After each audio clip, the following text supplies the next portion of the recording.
어느 집에 7살짜리, 8살짜리 두 아이가 잘 자라고 있는데, 어머니가 아버지가 약속을 하는데, 이번 크리스마스 때 좋은 선물을 줄 테니까 말을 잘 들으라고. 그러니까 평상시 말썽꾸러기이던 이 아이들이 말을 잘 듣기 시작합니다. 무슨 얘기든지 잘 순종하고 잘 듣게 됩니다. 선물을 받으려고 그렇게 열심히 노력하고 있는데, 한 살 더 많이 먹은 형이 8살짜리가 7살에게 하는 말이, 야, 지금부터 그럴 필요 없어. 20일부터 잘하면 돼. 재밌는 말 같지만 이 말 가운데 대단히 중요한 하나, 둘 다 아버지는 약속하면 꼭 지켜주신다 라는 그런 아버지에 대한 신뢰, 약속에 대한 신뢰가 이 어린 형제들에게 있었어요.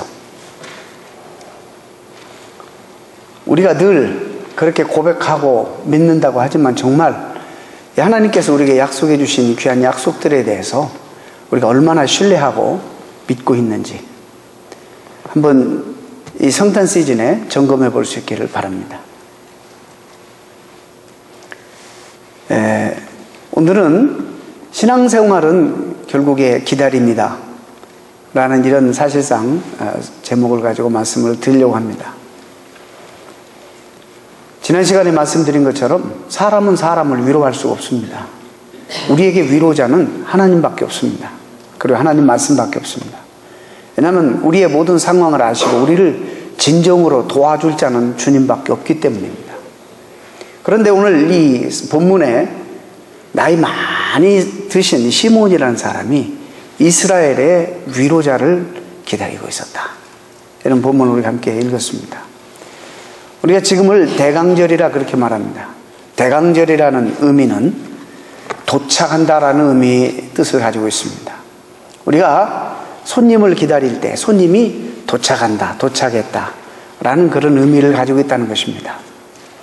그렇기 때문에 하나님께서 율법과 선지서들을 통해서 이미 말씀해 놓으신, 우리를 죄악 가운데 구원해 주실 뿐만 아니라 우리를 정말 평생 느껴보지 못했던 풍성한 삶으로 인도하실 것을 하나님이 약속해 주셨는데, 그 약속이 실제적으로 우리의 구원자가 이제 도착하신다, 그것을 기다리는 그런 절기가 바로 강림절입니다.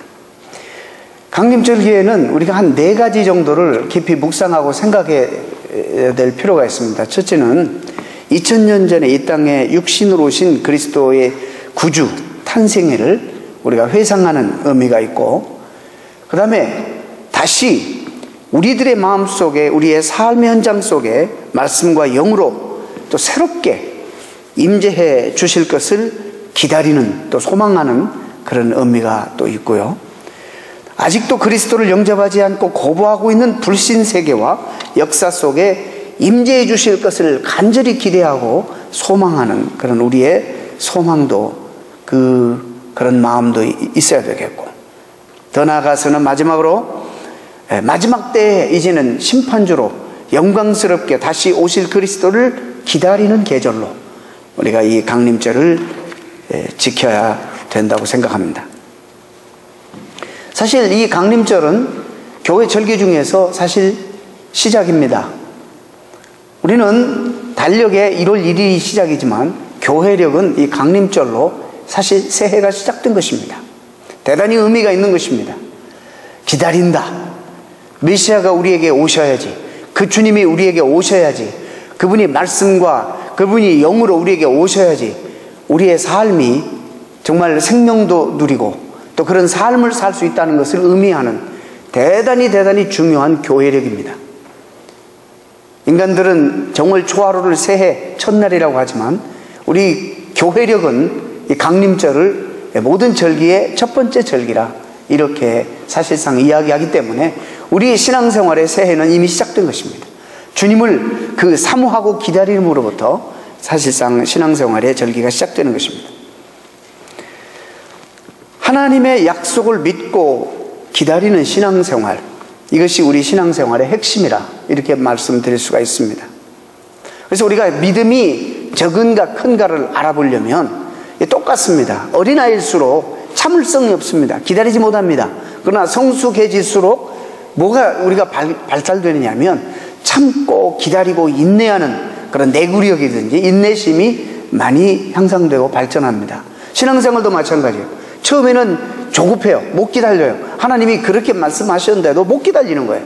의심이 많아요. 그러다가 점점점 하나님과 함께하는 삶을 통해서 하나님이 얼마나 신실하신 분이다, 그분이 언약에 얼마나 신실하신 분이라는 것을 우리가 체험하고 알게 되면 이제는 그분의 약속을 어떤 상황에서든지 굳게 믿고 그 약속이 그분의 때에 이루어질 것을 참아 기다리는 이런 성숙이 우리에게 이루어지는 것입니다. 오늘 본문 보세요. 이 누가는 대조적으로 지난 시간, 저지난 시간도 말씀드렸지만 이 명함, 이 대조를 이루고 있습니다. 그 당시에 기득권자와 세례요한, 오늘 본문은 시므온. 그 당시에 많은 사람들이 밖에서 분주했습니다.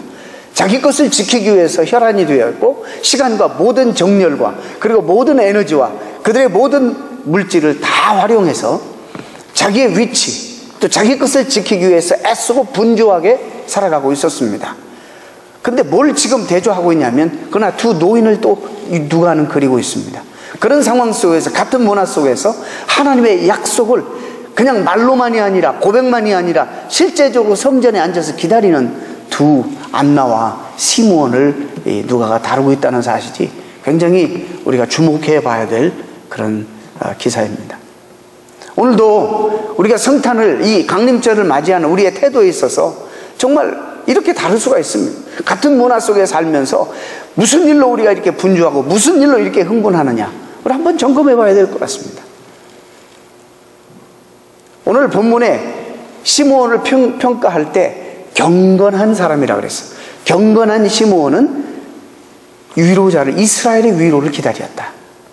이 말을 쉽게 다른 말로 표현하면 신앙이 아주 좋았던, 말로만 아니라 삶의 실천으로 정말 삶으로 살아들였던 이 시므온은 신앙이 좋은 관계로 기다릴 줄 알았다는 거예요. 그 바쁘게 돌아가는, 분주하게 돌아가는 세상사 속에서도 이는 정말 무엇을 위해서 그가 삶을 드려야 되고 사모해야 되고 무엇을 위해서 그의 마음을 열어드려야 되는지를 알았습니다. 그래서 평생 정말 내 생애 가운데 하나님이 약속하신 이 약속이 이루어졌으면 하는 그런 간절한 열망과 소원을 가지고 뭐라고까지 기도했냐면, 내가 메시아를 만나게 되는 하나님, 죽지도 못하게, 죽지 않겠습니다. 죽이지 말아주세요. 내가 살아생전 그 메시아를 꼭 만날 수 있게 해달라고 기도했다는 것입니다.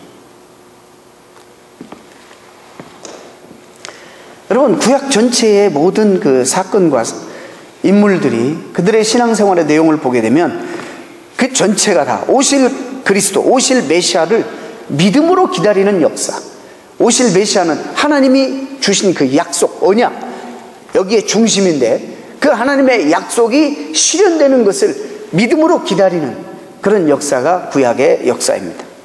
그 약속이나 예언이 모두 예수 그리스도 오심을 두고 한 말씀들이기 때문입니다. 그래서 신앙은 공동체적으로 오실 메시아를 기다리는 일에 다 민족 공동체가 사실상 초점이 맞춰져 있습니다. 지금은 힘들고 어렵지만, 지금은 우리가 본의 아니게 잠시 포로로 끌려가서 타국에 살지만은, 지금은 당시 하나님이 사랑의 매를 맞아서 우리가 아픔이 있지만, 그러나 하나님은 결국에 우리를 싸매실 것이고 치료하실 것이고 우리를 회복하시고 결국에 하나님께서 메시아를 보내서 영원히 우리를 구원하실 것이고 우리에게 풍성한 삶을 주실 것이고 이 세상에서 주님과 함께 이 모든 세상을 다스릴 거라는 그런 귀한 확신을 가지고 믿음으로 기다리는 역사가 구약의 역사입니다. 그렇기 때문에 이 신앙생활에, 그런데 막상 그분이 역사 가운데 오셨는데, 정말 오셨는데 말로만이 아니라 고백만이 아니라 실제적으로 경건한 소수의 사람들에게만 주님이 나타나셨고 그런 사람들만 주님을 맞이하게 되었습니다. 이것이 오늘날 우리에게도 굉장히 중요한 의미를 담고 있습니다. 오늘날도 우리가 이런 때가 되면 다시 우리 자신들을 되돌아보자, 우리 신앙생활의 모습을 한번 반성해보자, 이런 말씀을 많이 주고받는데 과연 여러분은 어떻습니까? 우리가 너무나 과거에 비해서, 우리 어른들에 비해서, 우리가 흔히 말하는 우리보다 배움도 모자라고 우리보다 문화적인 혜택도 못 누리는 우리의 전 시대들에 비해서 상당히 우리는 복잡한 성품들을 가지고 있어요. 잘 뭘 믿지 못하는 문화 속에서 살아가고 있어요. 우리 선조들은요, 불과 얼마 전이에요. 갈수록 그래, 이 문화가 우리 이렇게 만드는 것 같아요. 우리 선조들은 참 단순했어요. 설교 이렇게 복잡하게 설명하지 않았어요. 어떤 사람은 덮어놓고 믿으라 그랬어요. 덮어놓고 믿으라 그러는데 믿었어요. 그게 어떻게 가능한지, 우리에게는 불가능한 일, 어떻게 덮어놓고 열고 펼치고 읽어야지 하지. 그런데 그냥 덮어놓고 믿었어요. 우리가 이런 문화 속에 우리가 참 침식당하면 안 된다는 생각을 우리가 가져야 됩니다. 우리에게 편안한 이 테크놀로지나 문화가 주는 유익도 굉장히 많지만 우리가 잃어버리고 있는 소중한 영적인 그런 베네핏들은 없는지 우리가 정말 점검해 볼 필요가 있다는 것입니다. 신앙적 개인적으로도 마찬가지예요. 주님의 약속을 믿고 기다리는 일에 사실상 우리 신앙생활에 초점이 맞춰져 있다는 것입니다. 그래서 시편 130편 5절을 보면 나 곧 내 영혼이 여호와를 기다리며 내가 그 말씀을 바라는도다. 우리가 얼마만큼 정말 하나님을 매일매일 기다리며 그 말씀이 내 심령 속에 정말 인격으로 임할 수 있도록 사모하고 기다리면서 살아가는가, 굉장히 중요한 질문이거든요. 왜 시편 기자만 이런 질문을 하게 됩니까? 그 기자뿐만 아니라 교회사의 역사에 수없이 많이 경건한 자는 동일한 질문을 했습니다. 내가 하나님의 약속이 실현이 내 삶 속에, 내 심령 속에 이루어지기를 정말 간절히 기다리는 그런 성도들로 역사는 이어져 왔습니다. 신약에서도 보면 신앙은 공동체적으로 재림하실 주님을 기다리는 일에 초점이 맞춰 있습니다. 우리가 사실상 이게 정말 이렇게 설교를 계속 해야 되고 우리가 그렇게 믿어야 되는데, 정말 우리 아이러니, 잘 안 되는 이 부분이 우리 모두가 다 다시 오실 주님을 사실 기다리는 공동체예요. 그건 아십니까?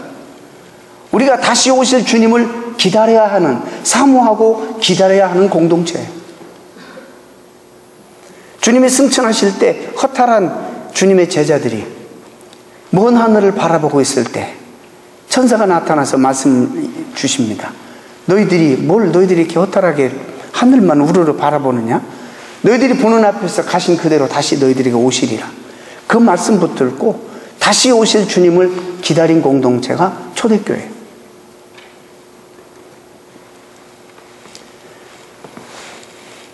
이걸 더 구체적으로 개인적으로 얘기해 본다면, 주님의 약속이 각 개인의 심령 속에 성취되고 이루어지는 것을 믿고 기다리는 일에 우리 신앙생활에 초점이 맞춰져야 한다는 것입니다. 최근에 오늘 여러분의 심령 속에 하나님이 어떻게 임하셨습니까? 하나님 말씀이 어떻게 구체적으로 여러분이 임하여서 하나님의 말씀이 여러분의 것이 되고 여러분의 약속에, 하나님의 약속의 성취로 여러분 확신한 말씀들이 있습니까? 매일매일 그렇게 살아야 되는데, 그것이 정상적인 신앙인의 삶인데 그런 주님과 함께 동행하는 삶을 살고 있느냐는 질문입니다. 아니면 여러분 그냥 종교생활하는 거, 문화생활? 이 심각한 질문이에요.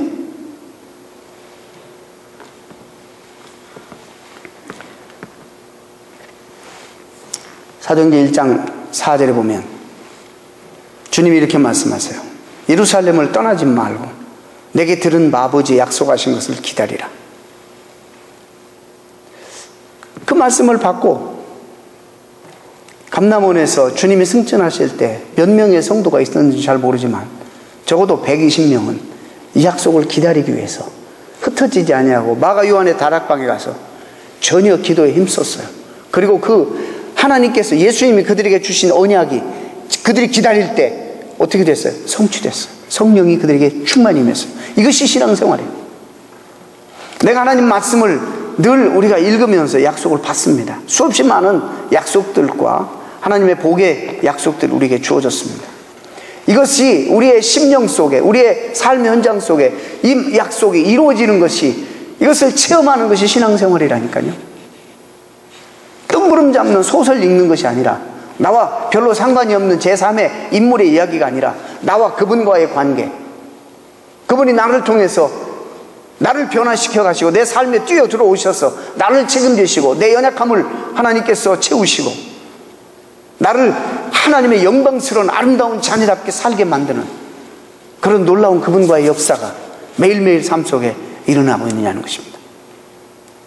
우리가 그렇게 하지 않을 때, 2000년 전 예수님 오셨을 때 마찬가지로 그런 일이, 천지가 개벽하고 우주가 뒤집어질 역사가 일어나는데 불구하고 우리는 우리의 것을 지키기 위해서 밖에서 분주히 주님 오시는 것도 모르고 그렇게 살았던 사람들과 다름이 없을 것입니다. 오늘 가운데 이 특별히 이 애드벤트에 정말 주님이 이 땅에 나와 관계해서 왜 오셨고, 나를 위해서 무슨 일을 하셨고, 또 나에게 어떤 것을 약속하셨고, 또 그분이 나에게 차지하는 그런 위치가 어딘지 한번 곰곰이 생각해보는 복된 기회가 되기를 바랍니다. 신앙생활에 기다림에 실패한 그런 경우들도 있어요.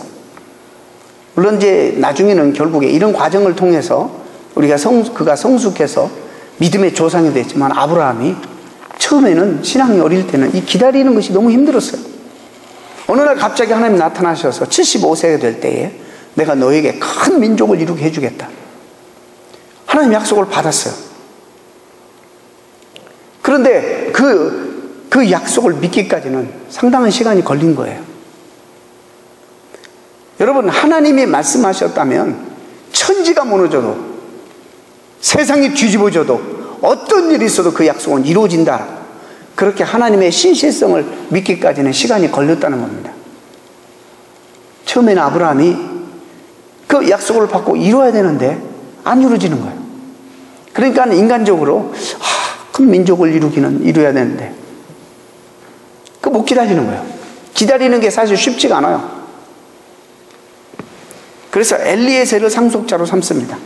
그렇게 하나님이 당장이 나타나셔서, 창세기 15장에 그러자마자 당장이 나타나셔서 말씀하시기를, 그 사람은 내 후사가 아니라 내 몸에서 날 자가 내 후사가 되리라. 내 몸에서 나야 된다는 거예요. 그렇게 30년 기다리는데 85세가 됐는데도 아니 내 민족을 크게 하리라. 도대체 약속은 하나님이 주셨는데 언제, 아니 난 곧 있으면 이제 내 아내도 경수가 끊기고 나도 이제 사내구실을 못하는 그런 징에 이르는데, 그래 둘이 상의를 하는 거예요. 부부끼리 하나님의 약속은 이루어야 되겠고 어떻게 했으면 좋겠는가. 그래서 꾀를 낸 것이 뭐냐면, 그 사라, 자기 아내의 여종을 남편에게 줘요. 그래가지고 아들을 얻어. 자기 몸에서 나야 된다고 했으니까 적어도 그 얻은 아들이 누구냐면 이스마엘이에요. 기다리지 못해서 인간적인 수법과 방법으로 얻은 아들이에요. 지금 이스라엘 보세요. 지금까지 그 열매로 말미암아 얼마나 심한 갈등 속에 아랍계와 이스라엘이 지금 텐션 속에 전쟁하고 죽고 죽이고 그런 상태로 대치하고 있습니까? 이스마엘 낳자마자 또 하나님이 나타나셔서 77장에 내가 너로 열국의 아비가 되게 함이 아니라 내가 너로 심히 번성케 하리니 나라들이 내게로 쫓아 일어나며 여러 왕이 내게로 쫓아나리라. 아니, 내 몸에서 나긴 낳잖아요. 네. 하나님이 결국에 이스마엘도 내쫓죠. 그리고는 그가 100세 때에 우리가 잘 아는 대로 이삭을 얻습니다. 비록 아브라함이 믿음의 조상이었지만은 초창기 이 기다림의 문제가 많았다는 거예요. 우리 신앙생활의 사실상 실패의 원인도 이 기다림의 문제가 많다는 거예요. 그래서 어떤 면에서 신앙생활의 승패는 기다림에 있어요. 내가 정말 하나님을 어떻게 믿느냐, 하나님을 정말 하나님으로 믿느냐, 성경 속에 나타난 하나님을 믿느냐, 아니면 내 필요만을 채워주는 도깨비 방망이처럼 이런 피규어로, 이런 존재로 내가 믿느냐. 하나님은 한 번 뱉으신 말씀, 한 번 하신 말씀은 천지가 무너져도 이루시는 분이십니다. 오죽하면 아들을 이 땅에 보내서 우리 대신 죽이시기까지 하셨어요. 오죽하면 당신이 인간의 몸을 입고 이 땅에 오셔서 우리 대신 죽으셨겠어요. 나를 살리기 위해서. 나하고 한 약속 때문에. 다른 방법이 없기 때문에 주님은 오죽하면 그렇게 하셨겠어요.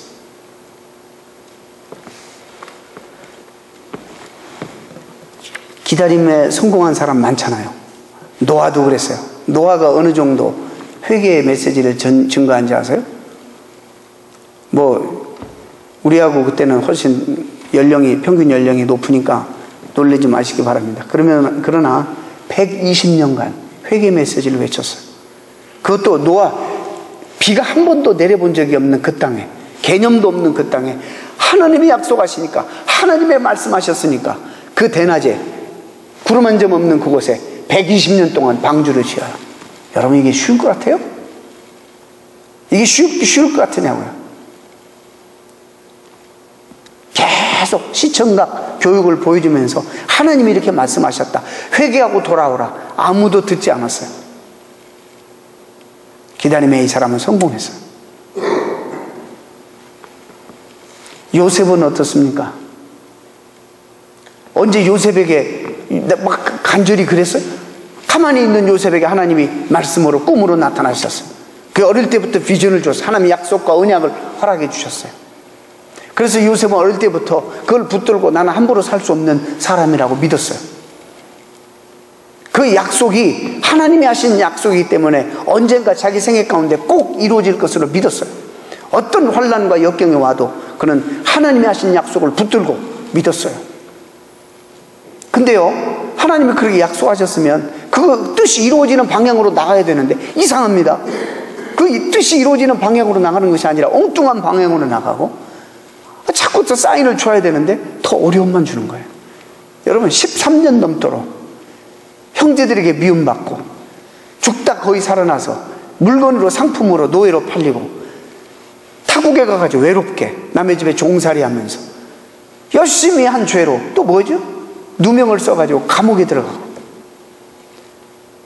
감옥에 들어가서 만난 사람들에게도 호의적으로 대하고 그들의 꿈을 알려줘서 살려줬는데 왕 앞에 다시 부름받고 나갈 그 종에게 나를 기억해달라고 했는데 2년 이상 기억도 못하고, 참 처절한 그런 요셉은요, 죄가 하나도 기록이 안 돼 있어요. 하나님의 때에, 하나님의 때가 되니까 하나님은 그 약속 이루셨어요, 안 이루셨어요? 이루셨어요. 다윗도 언제 자기가 왕 되겠다고 그랬어요? 양치고 있었는데 갑자기 아버지가 종을 보내더니 들어오라고 그래서 아무 생각 없이 느닷없이 들어갔다가 기름 부음을 받아요. 누구에게? 사무엘에게. 자기 왕 되겠다고 한 적이 없어요. 그런데 어릴 때 자기에게 다음 대의 왕으로 부음을 받아요. 자기는 다르게 살아야 되겠다. 그 순간부터 하나님의 사람으로 살아야 되겠다, 이런 꿈을 가지고 살았던 것 같아요. 근데 전개되는 그 인생의 삶이 어땠어요? 아니, 왕가에 얼쩡거린다든지 그쪽으로 좀 인도되는 그런 삶을 살아야 되는, 완전히 반대되는 삶을 사는 거예요. 그래서 우리가 다 실족하는 거예요. 아니, 그렇게 약속하실 때는 언제고, 우리가 인생을 꼭 단편만 봐서 그래요. 여러분, 지금 어려움이 있고 여러분 원치 않는 그런 삶이 전개돼도 인생을 절대로 단편 보지 마시고 정말 총체적으로 한번 보실 수 있기를 바랍니다. 이 모든 것을 통해서 하나님이 여러분을 연단해서 어마어마한 것을 여러분에게 허락하시고 여러분을 이 시대에 크게 하나님의 종으로 쓰신다면 여러분, 그게 다 필요한 과정 아니겠어요? 근데 그걸 못 봐. 그걸 못 보고 우선 당장 지금 우리에게 허락한 이런 어려운 상황, 불리한 상황 때문에 우리는 불평하고 하나님의 약속을 의심하고, 결국에 어떻게 됩니까? 아니, 정부에 가까이 간다든지 왕 근처에 간다든지 그런 게 아니고, 아니, 자기가 한 것은 하나님의 은혜로 골리앗을 넘어뜨려서 그 어려운 위기 가운데 민족을 구원한 것밖에 없는데 시기 질투 타서 이 왕이, 사울이라는 사람이 자기를 죽이려고 하는 거예요. 이제 딸 주기로 해서 벌써 딸까지 얻어서 사위 됐는데 장인 어른이 돼가지고 또 국민 세금으로 걷어가지고 길렀던 용병들, 정의의 용병들을 전쟁터에서나 쓸 것이지 다윗을 잡으러 400명 이상을 되돌려서 다윗 잡으러 쥐 잡듯이, 이 잡듯이 잡는 거예요. 광야에서. 참, 다윗이 한번 생각해 보세요. 얼마나 힘들었겠는가. 그런데 여러분, 다윗이 그런 과정이 없었더라면 오늘 기가 막힌 시편이 어떻게 나왔겠어요? 얼마나 시편을 통해서 우리가 많이 위로받고 있습니까? 결국에 하나님이 하나님의 때에 그를 들어 쓰시잖아요. 들어 올리시잖아요. 왕되게 하셨잖아요. 하나님은 그 약속을 지키셨잖아요. 신앙생활이라는 게 뭡니까? 내가 말씀을 읽을 때, 말씀을 들을 때 하나님 나에게 주셨던 말씀, 많은 약속들, 하나님이 우리에게 허락하신 약속들이 내 삶 가운데 어떻게 실현되고 어떻게 성취되고 하나님의 때 어떻게 이것을 우리는 정말 우리의 삶 속에서 누리느냐, 이것이 신앙생활이거든요.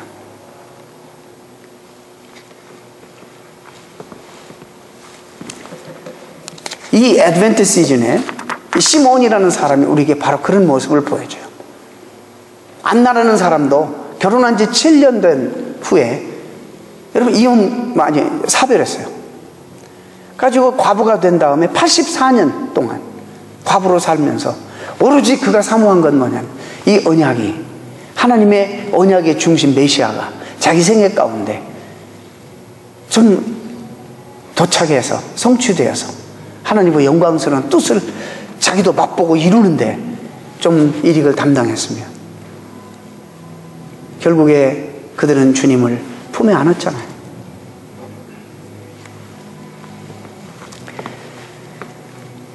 우리가 오늘도 하나님의 뜻보다는 내 뜻을 어떻게든지 이루어 보려고 신앙생활 하면서도 하나님까지도, 신앙생활도 내 뜻을 이루는 도구로 사용하려고 하는 이런 시대에 우리가 살아가고 있습니다.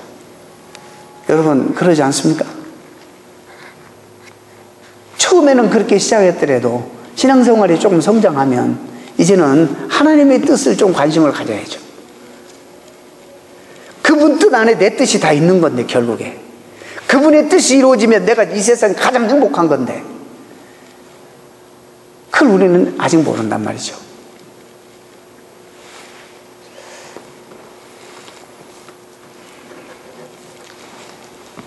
주님이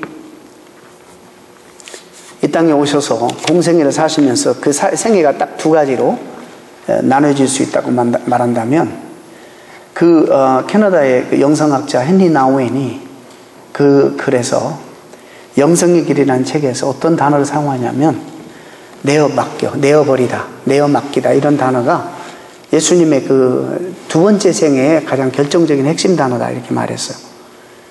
주님은 겟세마네 동산에 십자가 지시기 전에 기도하셨어요. 내 뜻과 아버지의 뜻, 인간으로 또 오셨기 때문에 내 뜻과 아버지의 뜻, 이 갈등 속에서 그러나 결국에는 내 뜻대로 마옵시고 아버지 뜻대로 하옵소서, 내 원대로 마옵시고 아버지 원대로 하옵소서 하고 난 다음에 원수들의 손에 내맡기셨어요. 우리를 구원할, 저와 여러분을 구원할 다른 방법이 없기 때문에 그 다음에 이제는 내어 맡기셨어요. 그리고 난 다음에는 아무런 의지가 없는 분처럼 때리시면 맞았어요. 따귀를 때리시면 그냥 맞으셨어요. 채찍으로 때리시면 맞으셨어요. 말도 안 되는 대답, 질문하면 그냥 주님은 순수하게 대답하셨어요. 못을 박으면 그냥 박히셨어요. 십자가에 매달면 그냥 매달리셨어요. 그냥 맡기셨어요. 주님이 그때 하실 수 있는 것은요, 기다리는 것밖에 없었어요. 하나님의 뜻이 이루어지기를, 십자가를 통해서 그 하나님의 뜻이 성취되고 이루어지기를 기다리는 것밖에 없었어요. 주님이 천사들을 불러서 그들을 무찔리지 못할 것 같아요. 십자가에 매단다고 주님 못 내려와요? 천둥번개를 동반한 자연 지변을 통해서, 재해를 통해서 이 세상 뒤집지 못해요? 이 모든 것을 다 만드신 분인데, 그러나 하나님 뜻의 모든 걸 맡겼어요. 그래서 그 뜻이 이루어진 거예요. 하나님의 때에.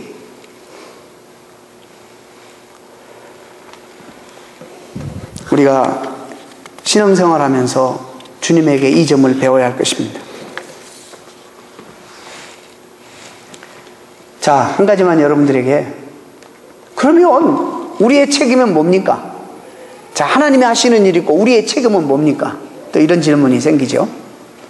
네, 우리의 책임은 뭡니까? 제가 말씀드리는 것은 우리의 책임은 다 해야 돼요. 다 해야 되는데 제가 말씀드린 것은 뭐냐면 하나님이 하셔야 될 부분까지도 우리들이 간섭하고 하나님 하셔야 될 부분까지도 우리들이 하려고 하는, 예를 들어서 여러분 지금 우리가 겨울이 왔는데 전 지금 봄이 기다려져요. 봄이. 겨울을 별로 미시간에 오래 살다 보니까 미시간 다 좋은데 한 가지 조금 겨울이 길다는 거 하나만 조금 안 좋아. 네, 그래도 좋아요. 우리 여기 독충들 다 죽어가지고 뭐 여기 여름에 풀이 얼마나 좋습니까? 풀독도 안 오르고 벌레도 없고 다 좋아요. 근데 이제 나이 들수록 이게 좀 혹독하니까, 예. 봄이 오게 하려면 여러분 어떻게 해야 돼요? 여러분 뭘 할 수가 있어요? 봄이 오게 하기 위해서 여러분 뭘 할 수 있어요? 할 수 있는 것 아무것도 없어요. 그냥 기다리는 거예요. 그냥 기다리는 거예요. 하나님이 하시는 일은 우리가 기다려야 돼요. 하나님이 하시는 일까지 우리가 자꾸 우리의 수단과 방법으로 하려고 하면 죄를 짓게 되는 겁니다. 죄를 짓게 되는 거예요.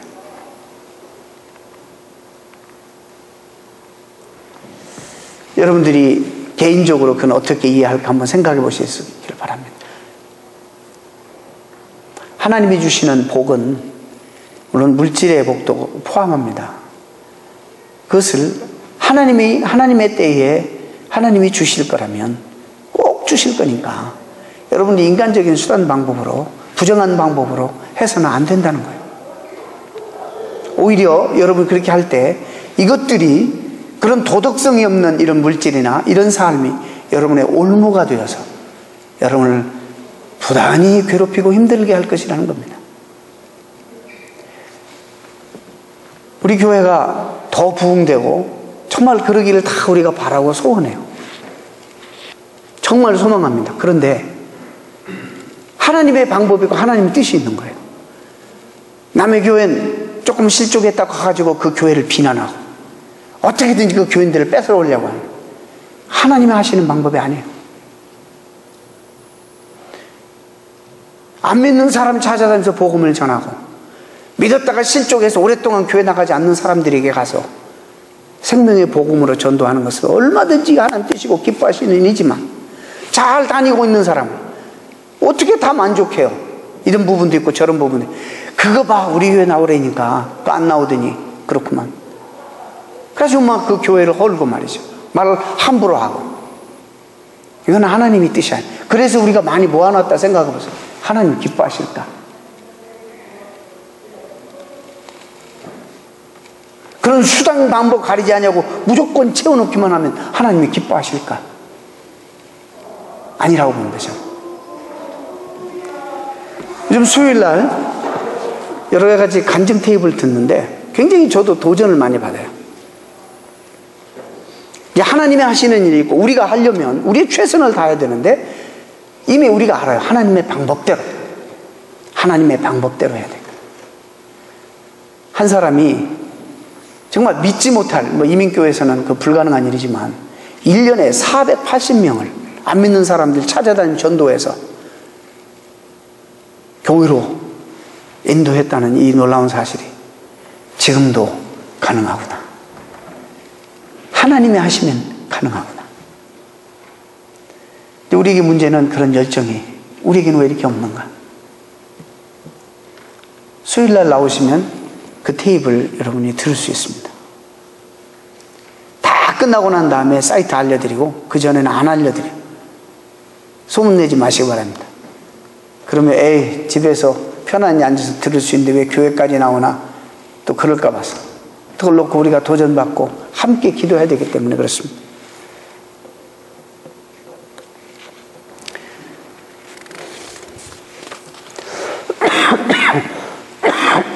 끝으로 우리가 하나님의 약속이 내 마음속에, 내 심령 속에 실현되는 것을 우리가 방해하는 요소가 뭐냐면 이 세상의 문화입니다. 우리가 그걸 알아야 됩니다. 인내하지 못하게 하는 성급한 문화, 앞으로 계속 이런 문화가 우리로 하여금 그렇게 몰고 갈 겁니다. 참지 못하는 문화, 빨리빨리 문화, 이 빨리빨리 증후군이라고 그러죠. 제가 어느 날, 이게 몇 년 됐습니다. 지금도 그런지 모르겠어요. 데니스 레스토랑을 갔는데 딱 보니까 표가 하나가 있어요. 거기 보니까 10minute 안에 오더해가지고 음식이 안 나오면 free. 거기에 써있어요. You don't have to pay. 10minute 안에 오더해서 음식이 안 나오면. 지금도 그런지 모르겠어요. 우리 못 기다리잖아요. 응? 언니 뭐 불러대면서 못 기다리잖아요. 라면도 인스턴트 음식인데 라면도 못 기다리니까 컵라면이 나왔어요. 5분 컵라면도 못 기다리니까 3분 컵라면 나왔어요. 3분도 못 기다리니까 1분 마이크로웨이브용 컵라면이 또 나왔다고 그래요. 못 기다려요. 그래요. 이런 문화가 우리를 그렇게 성급하게 이끌고 가는 거예요. 그래서 참고 기다리는 것에 대해서 굉장히 이것은 시대에 뒤떨어졌다고 생각한다거나, 그러나 하나님과의 관계, 신앙적인 관계에 있어서는요, 절대적으로 하나님의 때를 우리가 기다릴 줄 아는 그런 태도를 우리가 배워야 합니다. 오늘 평생에 본문에 보면 기다림 끝에 하나님의 약속이 이루어짐을 보고 있는 우리 시므온을 오늘 봅니다. 그리고 난 다음에 하나님을 찬양합니다. 28절에 주제요, 이제 말씀하신 대로 종을 편안히 놓아주십시오.